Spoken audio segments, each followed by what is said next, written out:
Whew, it's getting hot in here. You know why? Because we're about to talk about The Last Dance. Let me get my water there real quick. So The Last Dance. So episodes 5 and 6, I believe, that just came out this past weekend, probably were my favorite episodes so far. And this, if you guys have not seen it, The Last Dance docu-series on ESPN. Again, you can watch it on ESPN Plus if you miss it on Sundays at 9 p.m. Eastern Time. If you have ESPN Plus, you can stream it at any time. I highly suggest that you watch The Last Dance. They get better and better, and it's just a great story. I'm surprised that they have a lot of this footage documented from Michael Jordan's younger days to basically not throughout his career, mainly during the last season where he's getting his last championship. But I mean, the way they put this together was excellent. And again, the 5 and 6 were definitely my favorite episodes up to so far to this date. And hopefully they get better. So there's only 2 more weeks left where they have 7 and 8, and then 9 and 10. And this is must-see TV. And you got to watch it on mature. Now, ESPN, this is a whole nother side discussion, but ESPN, they offer it in mature, and they offer it PG-13. So PG-13 obviously will cut out the curse words. Mature, Michael Jordan saying whatever he wants, cursing and stuff like that, because it's more authentic. He's articulating what his thoughts were at the time. And, I appreciate that type of, transparency rather than, censoring out certain words. I want to know what their thoughts, what their reactions were at that point in time. And man, it's excellent, man. I can't even hold you on that one. But anyways, let's get into the first one. So, man, this one was I was excited for the series. It had a sad start to the beginning, episode 5. And again, if you guys have not watched it, there will be spoilers in here. So if you haven't watched it, feel free to skip ahead in the video or in the podcast, because I do not want to ruin it for you. It's definitely must see. I'm just going over what I've seen. So again, there are spoilers. If you have not watched it, feel free to skip ahead to the second down segment. But they start off episode 5 with Michael versus Kobe.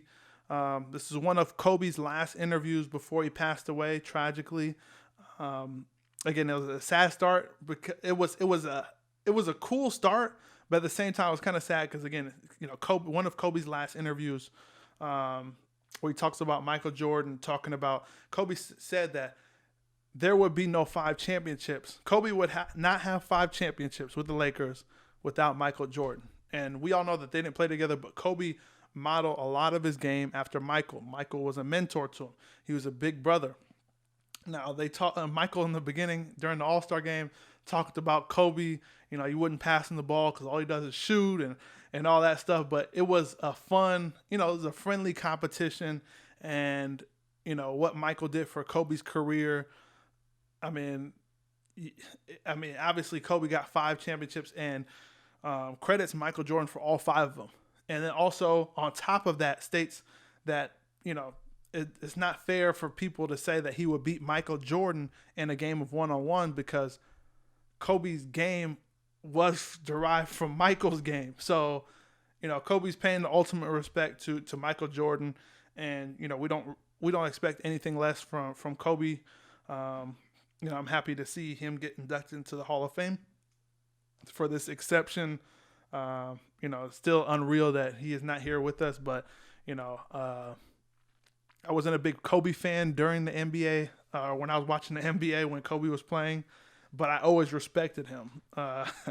So that was a good beginning to episode 5. And then they also talked about Michael Jordan and his endorsement deals. And this one was crazy because I had a feeling, I knew before watching the documentary that Michael Jordan was big on Adidas. He wanted to sign with Adidas.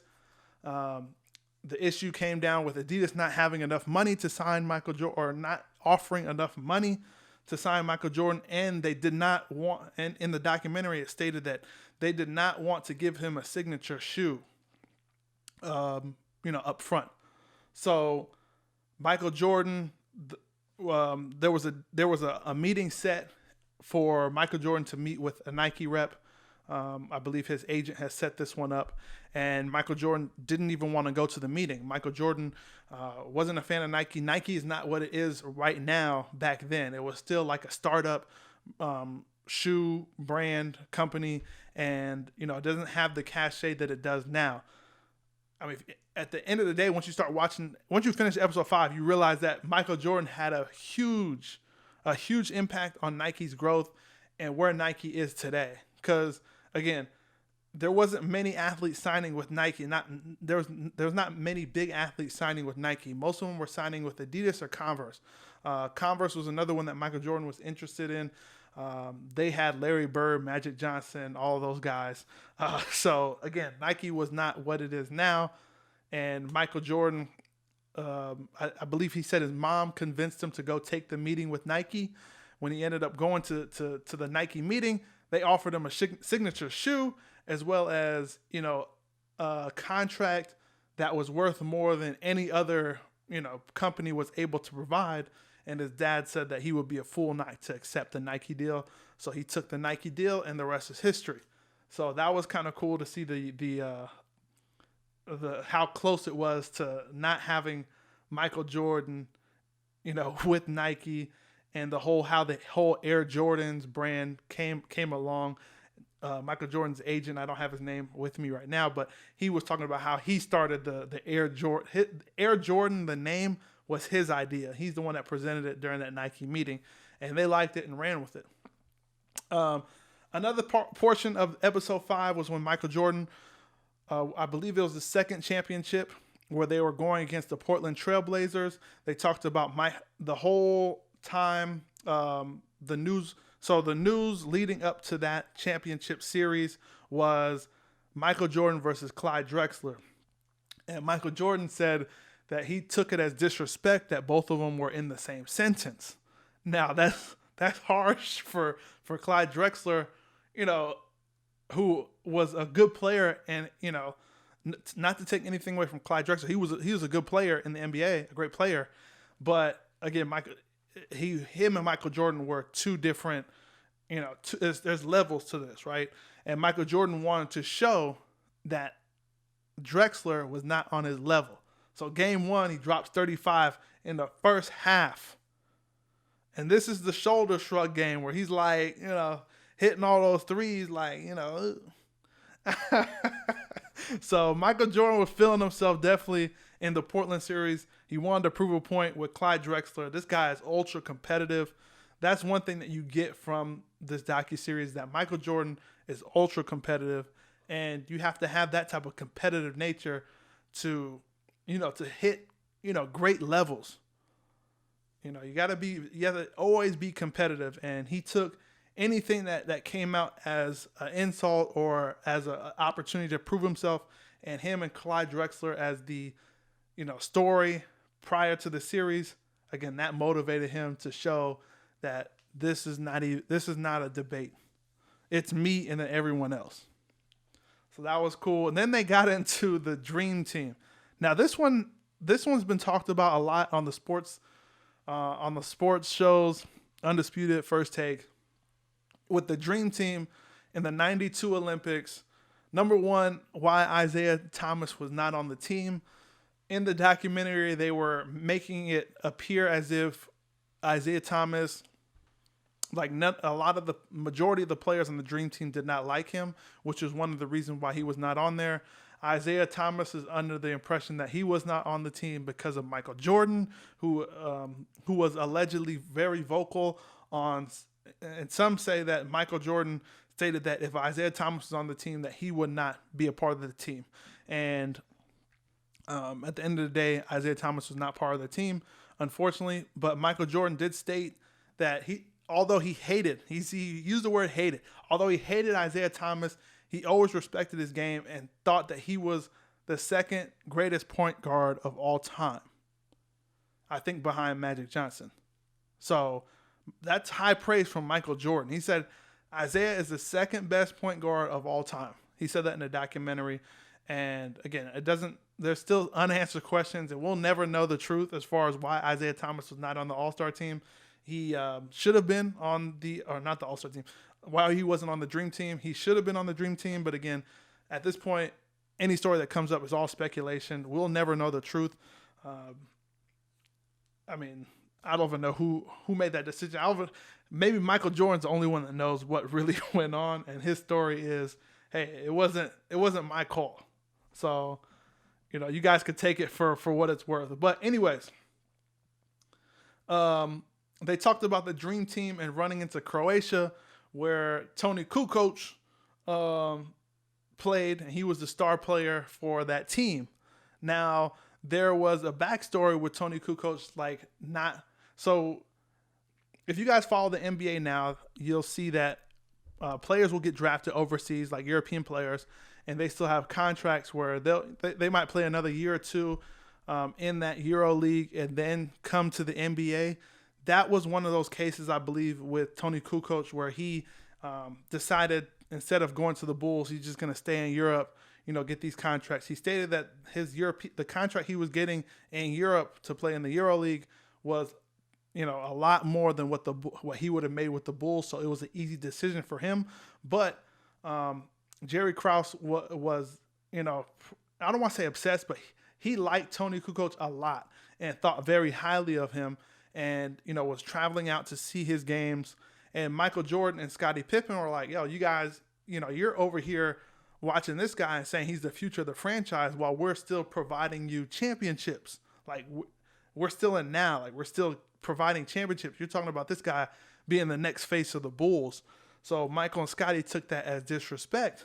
And the one quote that they talked about was during the first game where they played Croatia and beat them up, Michael Jordan, Scottie Pippen went before the game started in the locker room. They had an announcement for everybody saying, "Nobody guard Kukoc. Everybody stay away from Toni Kukoc.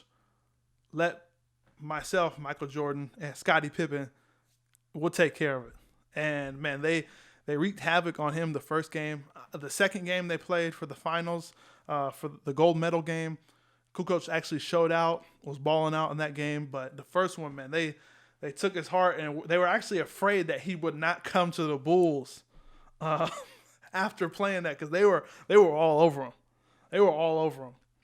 Lastly, with the Dream Team, again, this is one of those things I brought back that I was talking about in the beginning with branding and a conflict of interest. So again, Alabama, they're Nike, and they recruit a player that wants to sign with Adidas, and they want to wear only Adidas, then you have an issue. Well, this situation occurred, obviously different circumstances, but Michael Jordan was signed with Nike, obviously, and the Dream Team, the Olympic team, was sponsored by Reebok. So all the gear was Reebok. Michael Jordan didn't want any photos of himself in Reebok gear. Now, Reebok, in their contract states, everyone needs to be wearing the gear at the time of, medals and all that stuff. So Michael Jordan had the greatest plan where he took an American flag, pretty much like tied it around his neck to cover the Reebok logo, and was able to get away with it. So it was kind of slick on his part, but at the same time, then there are no pictures of him in Reebok clothing. So, because obviously he wants to stay loyal to Nike. So that was kind of funny. This is where there's a lot of conversation when it comes to Michael Jordan and why some people don't think that he's the greatest of all time. And it has to deal with Michael Jordan and his involvement in politics, or his lack thereof involvement in politics. So there was a Democratic candidate in North Carolina that was running for governor, or I can't remember the position in office, but Michael Jordan did not support him publicly, like, giving an interview saying, hey, I endorse this candidate, or I'm going to vote for this candidate. Publicly, he didn't say anything like that. Now, he was getting a lot of backlash, and, I believe he talked to his mom. His mom was saying, what do you think about this candidate XYZ? And Michael Jordan talked about, he didn't support him publicly, but behind the scenes was still donating money to that guy's campaign. For whatever reason, the candidate lost, and all of that blame went to Michael Jordan. Now, is that fair? I don't believe it is fair. And Michael Jordan said he's not going to blindly support somebody he's never met. But he I think for the fact that majority of his family and majority of people he hangs around with, I would assume, are on the Democratic side. I think that's why he was donating money. Again, this is all speculative. That wasn't talked about. That's just my interpretation. So if it's wrong, then I apologize for that. But that's just my interpretation, my analysis on that. But the fact that he was getting blamed for someone losing, a race for governor. Number one, if you're losing, don't blame one person for it. Blame yourself for losing. I just thought it was ridiculous. And then obviously the one that everybody talks about as far as, Republicans buy sneakers too. That one, he said that he made that statement as a joke, but I can see why people aren't taking that as a joke. He wants to stay, he stated that he just wanted to be a basketball player. He didn't want to be a civil rights activist. He didn't want to get involved in the politics. He just wanted to play basketball. And the fact that he was, that guy that everyone wanted to step out and speak on certain issues, and he didn't do that. Obviously, there was a lot of, resentment towards Michael Jordan. Still to this day, there's people I know that say they'll never wear Michael Jordan sneakers or buy anything from him just because he was never really supporting, the cause, which, again, people can make their own decisions on that. But, this guy at the time, I don't know his financial status. He could still be, getting himself ready financially. There's a lot of things that are going on in his head as well. And again, there's no right and wrong here. Obviously, we would like to see something like that happen where Michael Jordan is, supporting, the cause as far as that. But I mean, it's walking on the line. It's tough. You can see both sides of the story, and it's a tough situation to talk about. And I'm glad that he kind of addressed it in here, just stating mainly, hey, I just want to play basketball. That's why I'm here. I just want to play basketball. I'm here to be a professional basketball player. So, props to Michael for taking that tough to addressing that tough discussion. But also the road to 3 championships. So his 3rd championship, the 3rd in a row. It was the 3rd team to ever win a three-peat, where they beat the New York Knicks in the Eastern Conference Finals with Ewing. They were playing like the bad boy Pistons. They were physical on defense. And I believe that went to Game 7, where Michael Jordan, essentially had to deliver the goods. Again, it was a great story. Crazy stuff. And then I got 2 more things here from The Last Dance. Number 1, the gambling issue, or people perceive as an issue. Michael Jordan was stating that it wasn't an issue. He just liked being competitive. He liked to gamble. He said if he had a gambling issue, he wouldn't have, a house. He wouldn't have money because he would be gambling everything away. He wouldn't have a wife. He wouldn't have a kid because he'd be gambling everything away. Now, we'll never know. I know Michael Jordan's competitive, but as far as the gambling issue, maybe they connect. I don't think he has a gambling issue. I just think that he's ultra competitive, and to raise the level of competitiveness, you put that money behind it. They talked about some of the Bulls players playing cards on the plane, between games, where Michael's table, they're betting thousands of dollars. In the table in the front of the plane with Steve Kerr and some of those guys, they were playing, $1 blackjack games. And Michael Jordan was like, hey, could I come play with you guys? And they're like, well, no, we don't have that much money to be, gambling and stuff like that. Or I forgot what the exact quote was, but Michael Jordan told them, well, I don't care about the money. I just want your money in my pocket. So again, he was very competitive. I don't think he had a gambling issue, but again, everyone has their own perception. And my perception is I don't think he had a gambling issue. And then lastly, I wanted to talk about the Bulls playing the Suns in that. I think it was a three-peat. To get that three-peat, they played the Suns and Charles Barkley and closed them out in 6 games. Charles Barkley was the league MVP at that time. Again, Michael Jordan being, ultra competitive, wanted to show, okay, well, you're the MVP of the league in the regular season. I'm the MVP of, the finals. This is where it counts. And Charles Barkley had an interesting quote during that game where he stated, I believe it was game 2 or game 3 where, I think it was game 2 in Phoenix. So the Bulls went up 2-0. So they went to Phoenix game 1, beat the Suns, I believe. Game 2, Charles Barkley said he had one of the best games, of his career, and he was having a great night. But Michael Jordan outperformed him, and he said the quote that stuck with me from that was Charles Barkley said after that, when they lost, that he realized that he was not the best player in the league. And when something like that occurs, it's over. Now, credit to the Suns, they took it to 6 games, but every athlete has that. Well, they should have the mindset that they're the best athlete on the field, or they're the best athlete that they're lined up across from.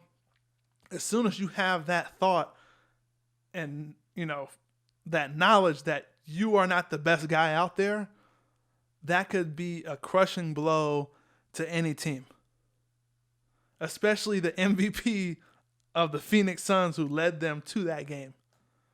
So that, man, again, if you guys haven't had a chance to watch The Last Dance, go on ESPN. It's on Sundays at 9 p.m. Eastern Standard Time. And if you have ESPN Plus, you can stream it at any time, which is what I do. I usually watch it on Monday, just because I don't like watching things that are at a specific time. I like watching it when I'm ready to watch it. So I usually watch them on Mondays, right after work. Thanks for stopping by. Make sure you guys hit that subscribe button for more fire sports takes. And for those of you who are on the go, make sure you subscribe to our full show, which airs every Thursday on Apple Podcasts, Google Podcasts, Spotify, and a bunch more. Until then, I'm chucking it up, and I'll see you guys next time.